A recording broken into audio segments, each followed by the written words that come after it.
Aire plurinacional. Conversaciones sobre las realidades que se viven en los territorios ancestrales con las comunidades indígenas como protagonistas. Sean bienvenidos y bienvenidas a otro episodio. Hoy hablaremos sobre Derechos Humanos. Transmitido por Radio UNDAB y FM Riachuelo. El podcast Aire Plurinacional es una coproducción de Opinoa, organizaciones de los pueblos indígenas del NOA. La Universidad Nacional de Avellaneda como parte de la red intercultural de equipos de acompañamiento indígena RIEDAI y la FM Riachuelo. Aire Plurinacional Podcast nace del segmento radial en Rompel Cerco de la FM Riachuelo. Ramico, Yandere, Ancha, Yachtakunap, Guaire. Aire Plurinacional. Aire Plurinacional. Aire Plurinacional. Bueno, Ashichisi Tucuipa, Sachamanta Tonocotecani, Camachi Ayu Guairarima, Chaitamanta Tonocote Santiago Manta. Decía, buenas tardes a todos, soy la comunidad Guairarima del Consejo de la Nación Tonocote Yutqui en Santiago del Estero. Y nosotros como objetivo, como organizaciones del NOA, de Salta, Jujuy, que estamos en Salta, Jujuy, Santiago y Córdoba, venimos a la gran ciudad a buscar alianzas y entre esas alianzas siempre estamos muy interesados en poder armar alguna agenda en común con las organizaciones de derechos humanos, ¿no? Y nos hemos reunido con varios referentes y bueno, el hecho de que esté Claudia Gota hoy acá como APDH Argentina y la Secretaría de Pueblos Indígenas significa que hemos llegado a un acuerdo y vamos avanzando en una agenda. Y en el caso de las organizaciones sociales, obviamente, nos parece que un punto muy importante es la Secretaría de Derechos Humanos, por eso hemos charlado con Lito. Y por ahí estos son puntapié, charlas, principios de diálogos, para ir entendiéndonos qué entienden las organizaciones de derechos humanos sobre la cosmovisión indígena o sobre los pueblos indígenas, y qué entendemos nosotros cuando decimos derechos humanos o cuando escuchamos decir derechos humanos. Así que esa es un poco la idea que surgió, cosa que nosotros agradecemos a Radio Riachuelo, que además recorrió nuestros territorios. Y bueno, hoy es un muy lindo comienzo para poder dialogar, ir afianzando estas relaciones interculturales para que se vean reflejadas positivamente en los territorios. Claudia, no sé si vos querés contar un poco cómo desde la APDH se empezaron a relacionar con Opinoa particularmente, cómo fue esa articulación. Sí, cómo no. Bueno, primero saludar a todos allí. Sí, tal como hacía referencia Walter, desde APDH Argentina venimos articulando con Opinoa desde el año 2018 diferentes planes de acompañamiento, de espacios, de participación conjunta, y básicamente nosotros nos comprometemos y hacemos muchas veces lo que podemos, no siempre podemos cumplir con todo lo que demanda, digamos, el incumplimiento de derechos por parte del Estado y de no responder el Estado tampoco frente al avance de particulares sobre sus territorios.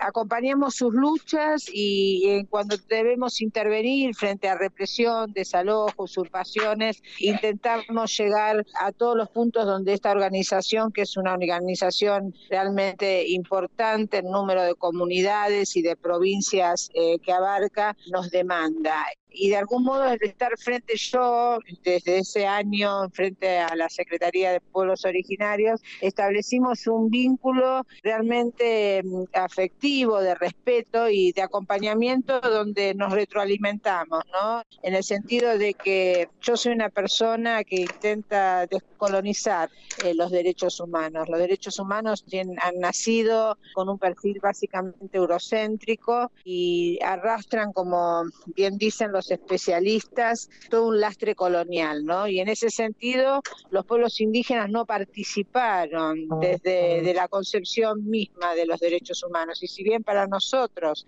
es un concepto y un instrumento de lucha, sabemos que hay mucho por hacer todavía, ¿no? En este sentido, trabajamos conjuntamente. ¿Te parece que dejamos presentar a Lito? ¿Nos escuchás? Sí.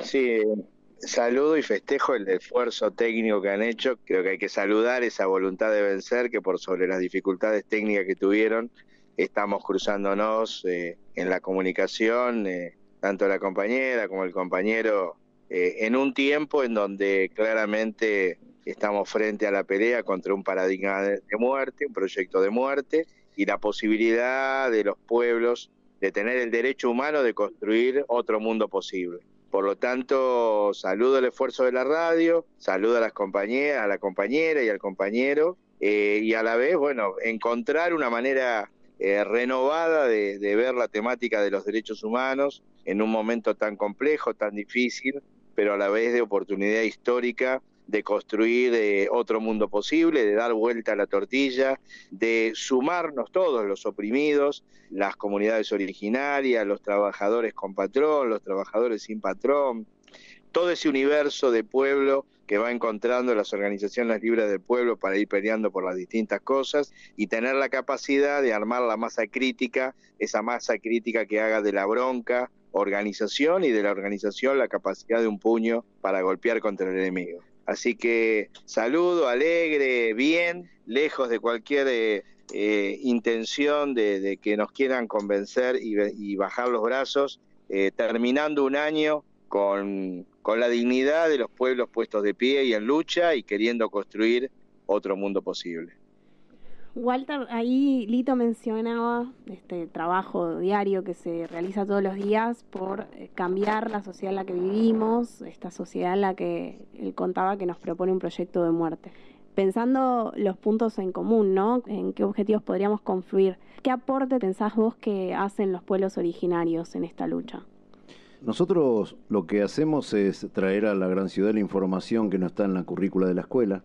La escuela, con su currícula de la educación pública, está presente ahí la espada y la cruz permanentemente, todos los días, que cada día que hay clase, la currícula nos está invisibilizando. Esa es la cuestión que intentamos nosotros revertir a través de proponer una interculturalidad, porque siempre a todos los lugares que vamos tenemos una propuesta, no es que vamos a preguntar al funcionario o al referente o al militante en qué nos puede ayudar, los pobres indígenas que venimos a Buenos Aires a ver si nos ayudan. No, nosotros nos tomamos el trabajo de que en nuestro territorio en el norte hacemos una asamblea, ponemos 4 o 5 puntos y venimos con esos 4 o 5 puntos y cada punto tiene una propuesta. Entonces entendemos que la interculturalidad y la modificación de la currícula de la educación en todos los niveles, jardín, primaria, secundaria, universidad, terciario y la formación de los docentes, esa currícula intercultural va a hacer que la sociedad comience a entender nuestra cosmovisión y por ahí en la ciudad muchos dicen, bueno, podemos construir un mundo nuevo y nosotros la propuesta que hacemos ante esa propuesta que nos parece interesante, importante,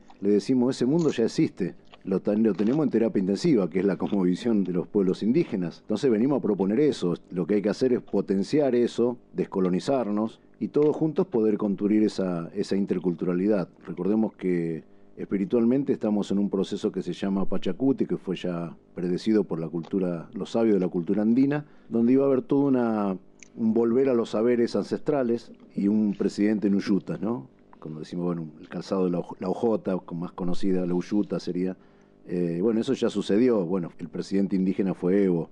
Así que eso se está transcurriendo y lo que tenemos que hacer es la invitación que nosotros hacemos, la propuesta que hacemos, que a muchos militantes de organizaciones sociales, de derechos humanos, le decimos, ¿por qué todos juntos no recuperamos toda esa cosmovisión que no es nueva, es ancestral? Por ahí puede llegar a sonar nueva porque la estamos proponiendo ahora de esta forma, de una forma más visible. Entonces yo creo que la cuestión pasa por ahí, puntualmente de poder entre todos vivir en la interculturalidad y que nadie prevalezca sobre nadie, pero bueno, lamentablemente la escuela nos prepara con un solo idioma, una sola religión, una sola forma de ver los bienes naturales, una sola forma de ver la vida o entender las cuestiones de la ciencia y una sola ciencia. Y bueno, salir de todo eso no es simple, así que hay que saltar el cerco, como dice el nombre del programa. Claro, sí. Yo siempre tengo ese dicho, ¿no? Tenemos que saltar el cerco del sistema, que no es fácil, pero bueno, hay que intentarlo, así que por eso es que andamos buscando siempre aliados para proponer esta interculturalidad a toda la sociedad, ¿no?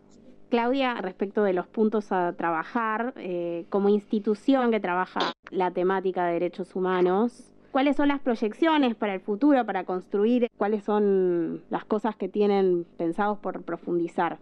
Bueno, en principio nosotros tenemos Por un lado, un compromiso que yo asumo concretamente a nivel personal, que es esta necesidad de descolonizar el corpus original de los derechos humanos por tener estas características de eurocentrismo, de androcentrismo, de antropocentrismo, para poder ser interpelado desde estas otras cosmovisiones de las que nos hablaba recién Walter, ¿no? Solamente pensando desde otras epitemes, desde otros saberes, podamos realmente repensar este estar siendo en el mundo que nos ha llevado a este punto en el que hoy nos encontramos, ¿no? Evidentemente, la crisis compleja que estamos viviendo a nivel global interpela el modo capitalista hegemónico, el modo de producción hegemónico y el modo de habitar hegemónico. Y para esto hay muchísimo que los pueblos no pueden y no saben enseñar.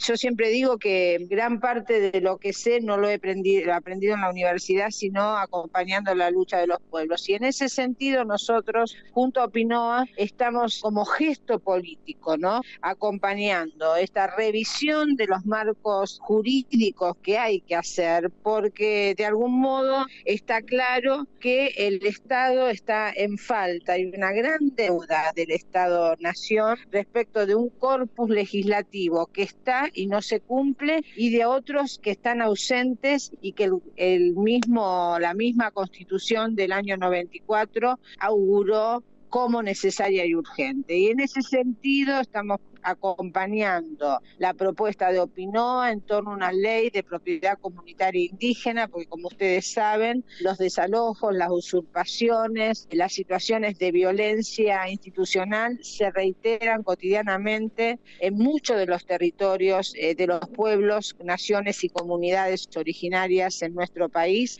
y esto no va a tener un antemural que haga posible por lo menos condiciones ecuánimes de poder denunciar si no se termina con esta situación endeble que tiene la ley 26.160, porque fue una ley de emergencia y por lo tanto una ley que está pautada con ya 4 prórrogas porque no ha salido la ley de propiedad comunitaria indígena. Y eso es uno de los grandes proyectos que nosotros venimos acompañando y que fue presentado en nuestra sede central y ha dado lugar a una serie de encuentros, de conversatorios, los cuales algunos APH ofició no solamente como coordinación, sino también como espacio de divulgación, pero Opinoa viene trabajando esto en muchos escenarios. Y nosotros creemos que esto es una de las primeras grandes banderas que hoy los pueblos y las comunidades levantan y que nosotros debemos acompañar,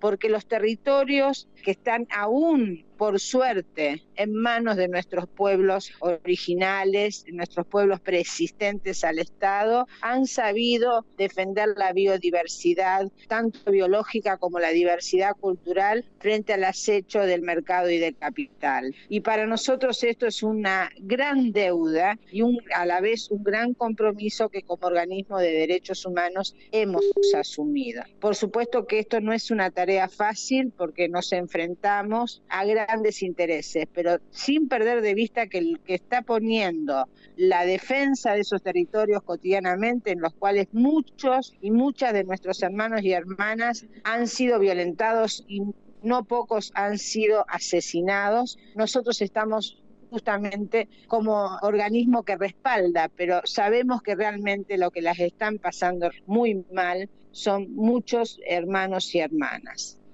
Lito, pensando un poco en lo que contaba acá Walter respecto de recuperar estas costumbres ancestrales para pensar en este nuevo mundo o el viejo mundo resucitado, y también pensando en lo que decía Claudia, ¿no? Respecto de descolonizar los marcos jurídicos y la mención sobre los hermanos en la defensa de los territorios, ¿no? ¿Cómo crees que esta propuesta de Claudia de descolonizar el corpus original de los derechos humanos se lleva a cabo, y también con qué propuestas se podría llegar a pensar para un futuro? En principio comparto la interpretación que Claudia hace sobre la crisis global, una situación que estamos atravesando a nivel mundial y una situación de una crisis profunda, ¿no? La más profunda que vivimos hace muchísimos años. Por el otro lado, esto de desestructurar nuestra cabeza y una colonización que arrastramos prácticamente desde que nacimos y que sin ninguna duda tiene una intencionalidad política, ideológica y defiende determinados intereses. En el marco de esa crisis, la crisis cultural no es pequeña cosa. Y en ese marco entonces, la necesidad de encontrar caminos comunes en donde para construir otro mundo posible, y como dicen los zapatistas, un mundo donde quepan todos los mundos, nos hace falta entender que eso se conquista, como también ellos decían. Y hay leyes que podemos pelear, pero si no tenemos una correlación de fuerza, una capacidad organizada de poder enfrentar el poder fáctico, que de hecho es el que hoy actúa y el que de verdad, por encima inclusive de las institucionalidades, no solamente el Estado no cumple, sino que hay un poder fáctico que pasa por arriba de ellos y sufren las comunidades originarias en esta heroica situación en los territorios. Para eso tenemos que construir un puño con denominadores comunes que unan a todo el pueblo. Y en eso, por supuesto que acompañamos la pelea por las leyes que están empujando los compañeros. Sin ninguna duda que la UTEP va a acompañar ese pedido y vamos a ser solidarios con las luchas que ellos llevan adelante. Pero a la vez somos conscientes que no alcanza para vencer el verdadero enemigo que muchas veces aparece oculto y que no es tan solo el poder constituido o el Estado, sino realmente lo que detentan esta lucha de intereses que hacen una sociedad cada vez más injusta. Decimos algunos, ya insoportable. Estos niveles de injusticia no admiten que haya paz y democracia. Por lo tanto, por eso decimos acá no se rinde nadie y que vamos a luchar hasta vencer. Y en ese sentido, no solamente formalmente acompañar la lucha de los compañeros en estar de acuerdo con la ley, sino proponerles la sumatoria de nuestras organizaciones, la sumatoria de las organizaciones de los compañeros, la sumatoria de cada una de las organizaciones que el pueblo va organizando para pelear por las distintas reivindicaciones y entender que tenemos un enemigo común. Y en eso hay que encontrar caminos de unidad, caminos de organización y caminos de lucha. Walter, te veo muy pensativo. No, creo que por ahí nosotros muchas veces como organizaciones indígenas nos preguntamos, ¿no? Decimos derechos humanos y rápidamente, por la información que se maneja, por lo que escuchamos de las organizaciones sociales, pareciera que se hace un profundo análisis de los años 70 para adelante.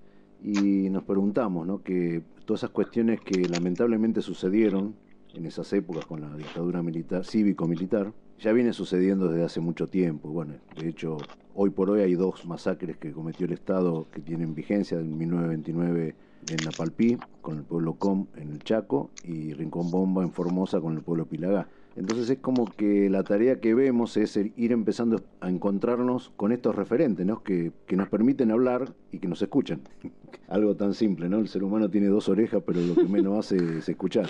Eso hemos encontrado después de varias reuniones con la PDH, que nos escuchen. Y bueno, siempre nos quedó, a mí por lo menos me quedó en un conversatorio que hicimos que estuvo Norma Ríos, que es vicepresidenta de la PDH, dijo, me parece que vamos a tener que escuchar.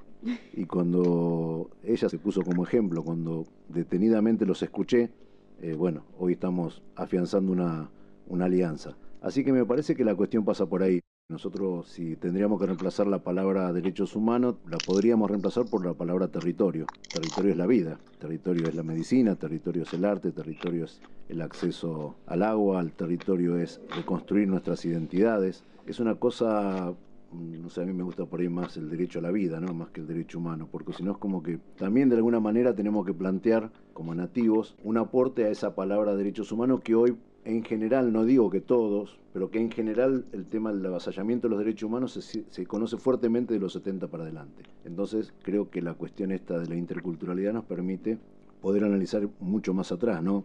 Si tuviéramos que ir mucho más atrás, tenemos que arrancar hace 528 años, después con la conformación de los estados, y así con un montón de ejemplos que por ahí no aparecen en las agendas. Estamos ahora tratando, obviamente, con la PDH de coincidir en objetivos, en agendas, y ahí por eso que también en esta oportunidad lo hemos ido a ver a Lito, para ver desde el campo popular, en este caso puntualmente las organizaciones sociales, cómo podemos encontrar esos puntos en común que están. Falta nada más que nos encontremos, nos dialoguemos, que nos escuchemos. Creo que la cuestión va a pasar por ahí, no hay mucho misterio. Es voluntad política, es voluntad personal, voluntad colectiva, voluntad de la organización. Pero muchas veces hacia adentro de una organización, alguien que cumple un rol como Claudia, como Lito, muchas veces se instalan en el tema, porque es la puerta donde nosotros vamos a tocar. Entonces por ahí no está en la agenda plenamente de esa institución o esas instituciones, y muchas veces desde adentro uno comienza con estas alianzas que mismo de adentro de la organización empiezan a poner en agenda este tipo de cosas, como está pasando con la PDH, ¿no? Y bueno, yo voy a decir algo medio fuera de lugar, ¿no? Que a veces decimos, bueno, nosotros vamos despacio, charlamos una vez, charlamos dos veces, charlamos otra vez, y después decimos, dale confianza al indio y te come el caballo, ¿no? Entonces, bueno, y así vamos. Hoy tenemos la posibilidad de poder charlar con Claudia, charlar con Lito, siempre con esa intención de decir, bueno, ¿por qué no intercambiamos ideas y hacemos una propuesta de cómo también nosotros podemos aportar a esta mirada del avasallamiento a la vida, ¿no?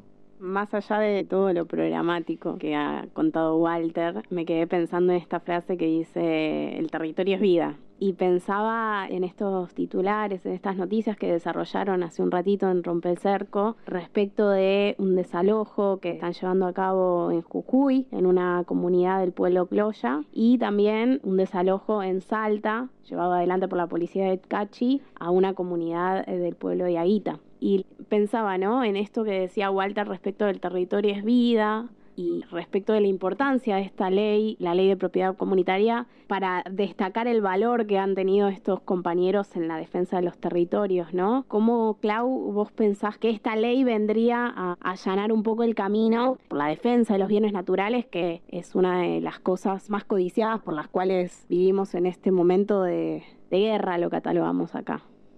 Cada vez que abordamos estas temáticas, planteamos esta dicotomía, ¿no?, entre los territorios para la vida y los territorios para el mercado y el capital. Y creo que en ese binomio en el cual colapsa la realidad más cruenta a la que nos enfrentamos, estamos hablando de la vida y de una vida para todos, mientras los únicos que lo están teniendo en claro son nuestros hermanos y hermanas originarias en esos territorios que aún son territorios para la vida, ¿no? Y ahí entonces el problema tiene una dimensión aún mayor que esta ley tan necesaria y urgente, que es la ley de una propiedad comunitaria indígena, que bueno, en este momento la misma organización de Opinoa ha presentado un proyecto ya para 2 años, si no me equivoco, porque lo presentaron, no sé si a principios de 2019 o a finales de 2018, eso lo puede aclarar Walter, y está todavía con estado parlamentario, pero lo que queda claro aquí es que en el escenario político y jurídico se actualiza un debate muy claro frente a este avance del neoextractivismo más feroz, ¿no? Y este debate tiene como eje la incorporación necesaria de la dimensión indígena en todas las estructuras estatales, en toda la dimensión de la administración estatal, para poder realmente dar lugar a que se geste una nueva concepción del Estado, este Estado que se reconozca como pluriétnico y plurinacional, para abandonar de una vez y para siempre ese ideal decimonónico con el que se constituyó a la par de una nación deseada, ¿no? Una nación que nunca existió, esa nación que se pensó como homogéneamente blanca, monolingüe, monocultural, ¿no? Y que de algún modo en estas últimas décadas, con el avance del neoextractivismo, la concentración, extranjerización de las tierras y esta idea de nuevas necesidades, el concepto de necesidad como el de recursos, el de desarrollo, el de crecimiento, hay que interpelarlas a todas, ¿no? Pero estas nuevas necesidades impuestas por las lógicas hegemónicas neoliberales que están a la orden del día han implicado nuevas y aberrantes embestidas en estos territorios para la vida de los cuales estamos hablando, ¿no? Y entonces en el terreno de estas embestidas y de estos nuevos saqueos se encuentran desde los saberes de la arbolaria, la conservación de ciertos cultígenos que han sido patentados, hasta llegar aún hoy a esta ausencia total del marco de derecho que existe, porque hay un corpus jurídico que existe, más allá de que nosotros lo quisiéramos hacer aún mejor, aún más descolonizado, ese corpus no se respeta. Y cuando estamos hablando de esta ley de propiedad comunitaria indígena, es una deuda que lleva ya casi un cuarto de siglo, si no lo cumplió ya, porque bueno, es algo que estaba planteado en la reforma constitucional, y creo que en ese sentido el aporte que está haciendo esta organización, que es Opinoa, es pensar un proyecto concreto desde las mismas cosmovisiones de estos pueblos que integran esta organización. Y eso lo hace realmente mucho más sólido, porque están pensando la propiedad comunitaria indígena en el marco de los derechos de la madre tierra. Y esto es algo que no es un cliché, es esto de pensar con la connotación compleja que tiene, preservar y garantizar el control comunitario de estos territorios, que son los pocos territorios para la vida que nos quedan. Lito, yo quería preguntarte, ¿cuál es el rol fundamental de los pueblos en la defensa de estos territorios para la vida? Mira, yo comparto ambas cosas, la que describió claramente Claudia, que uno podría afirmarla en su totalidad, y esto que también decía Walter, quizás el título de Derechos Humanos tranquilamente podría reemplazarse por esa manera de interpretar la palabra territorio y hablar de vida, por algo que quizás es demasiado pragmático, pero que tiene que ver con la lucha de las organizaciones populares y que a veces hemos aprendido del ejemplo, como ustedes decían, de más de 500 años luchando, donde nosotros nos sentimos de alguna manera continuadores. Hay un hilo conductor entre aquellas originarias comunidades que resistieron al invasor y cada una de las etapas que fueron librando a los pueblos para evitar el sometimiento y el coloniaje. Y en algunos momentos nosotros hemos recurrido a aprender de un hecho que seguramente ustedes conocen, la batalla de Corpus Christi.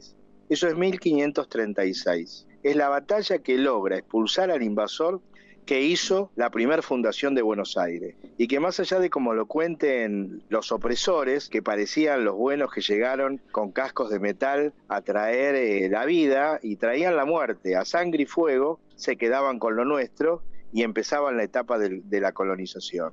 Y costó varios años hasta que constituyeron una federación, las distintas comunidades originarias, y ahí es donde lograron organizar la batalla de Corpus Christi y echar a aquellos invasores. Eso se tapa, eso no se cuenta, eso se dice poco y se sabe poco. Hace más de 500 años que nuestros pueblos indican el camino de la necesidad de la unidad, de la organización y de la lucha. Nosotros, por supuesto que vamos a acompañar toda la pelea en el plano de la institucionalidad, pero la verdad que la vida, la experiencia y la realidad muestra que si nosotros no somos capaces de construir una correlación de fuerza, quienes detentan el poder fáctico lo van a seguir haciendo. Inclusive hoy hay muchas leyes, como por ejemplo en la ciudad de Buenos Aires, la ley 341, que es la que nos permite construir por autogestión. Y eso hoy existe como ley, pero el gobierno de la ciudad de Buenos Aires la ha desfinanciado y la ha desarticulado. Por lo tanto, la pelea de la institucionalidad no sirve si no hay poder constituyente, si no hay pueblo organizado, si no hay masa crítica capaz de ir contra ese poder fáctico para construir de verdad, a través de la conquista, el mundo que queremos. En eso, por supuesto, que nosotros estamos de acuerdo con la propiedad colectiva, con la propiedad comunitaria, con todo aquello que supere el marco de lo limitado de la propiedad privada que nos han impuesto y que pareciera que nada puede atentar contra esa propiedad privada. Cuando nos quieren hacer discutir algunas tomas con nombre y apellido, como que nos dibujan la agenda, nosotros no queremos debatir Guernica, no queremos debatir Entre Ríos, queremos debatir toda la tierra. Lo que hay es un reparto de la tierra a favor de muy pocos y nosotros queremos un reparto de la tierra para los muchos, para los nadie, para los todos. Y por lo tanto eso no lo vamos a lograr solamente con políticas institucionales, sino con masa crítica y pueblo organizado capaz de pelear las políticas institucionales, pero masa crítica para que se hagan realidad,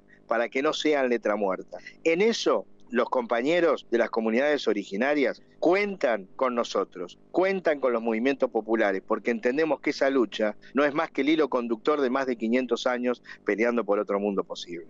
Bueno, les agradecemos a los tres por habernos acompañado en este segmento. Lamentablemente el tiempo al aire es tirano, pero la verdad que ha sido un debate intenso y muy fructífero. La verdad que ha superado expectativas. No nos imaginábamos que iba a salir tan bien. Se pasó el equipo de técnica, la verdad es que ha logrado sortear todas las dificultades correctamente. Y bueno, y esperamos que se repita. La verdad es que siento que nos quedó chico el espacio, pero siempre está la promesa de volver a tener otro encuentro así en el segmento.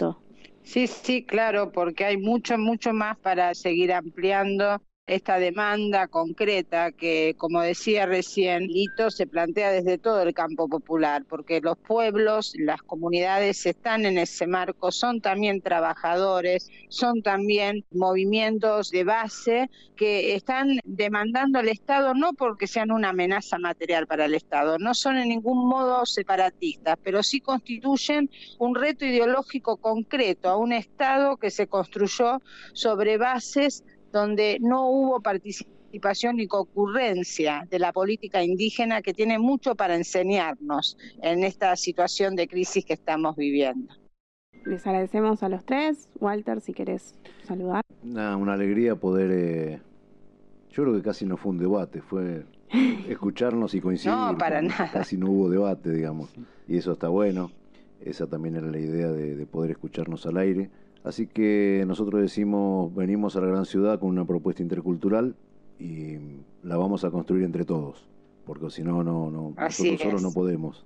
Y bueno, ya la hemos sumado a la Universidad de Avellaneda, a la Universidad Jauretche de Varela, la Facultad de Ciencias Naturales y Humanidades de la Universidad de La Plata, la Universidad de Santiago del Estero, la Universidad de Quilmes, hay sindicatos, centros culturales, técnicos interculturales personas que no pertenecen a ningún colectivo y quieren ser parte de la causa, cumplen ese rol de técnicos interculturales. Se pronunciaron ya institucionalmente, a favor de la ley de propiedad comunitaria a través del Consejo Superior de cada universidad.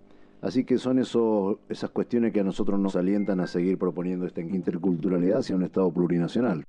Así que un Estado plurinacional es posible, nada más que tenemos que ir encontrándonos y poder poner, no vamos a coincidir en todo, pero bueno, puntos en común seguramente, para combatir al enemigo en común que tenemos, que es el sistema y esa mirada consumista que tiene el neoliberalismo.